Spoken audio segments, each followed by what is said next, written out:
God showed you this for a reason. He really wants to show you this and tell you this. You see this video right here? I'm gonna play this video while I read this verse. You don't understand what I am doing now, but someday you will. All right, and now I'm gonna bring it back to the video. So you see that seed they put in the soil? That might be you right now. You're in the soil and you feel like you're in the dark. You feel like nothing's happening. It looks like it's over. You're looking up to God like, God, why is this happening to me? Why does it feel like you buried me?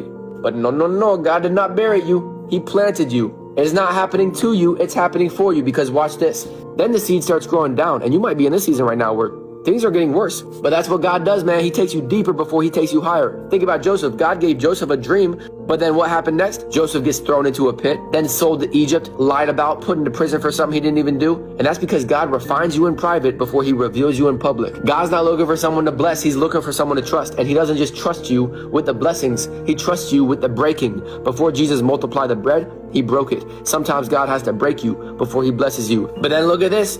The seed starts growing up. It starts breaking out. This is the breakthrough right here. And this is what you've been praying for. This is what you've been waiting on God for. And you're like, God, when am I going to get to experience this right here, the breakthrough that I've been hoping and praying for? Well, the Bible says, at just the right time, you will reap a harvest of blessing if you do not give up. And that's what will happen if you just keep going and you don't give up. You might be a seed right now. You might be planted in the soil and it might feel really dark right now. But God does some of his best work in the dark. Just look at the seed in the soil. Look at a baby in the womb. Look at Jesus in the tomb. Look at Joseph in the pit. Look at Daniel in the lion's den. God didn't create the sun until day 4. That means for the first 3 days of creation, he was working in complete darkness. That tells me that God works just as good in the dark as he does in the light. God doesn't need the light because he is the light. And just because you can't see what God is doing doesn't mean he's not doing anything. And to bring it back to the verse we read, what did it say?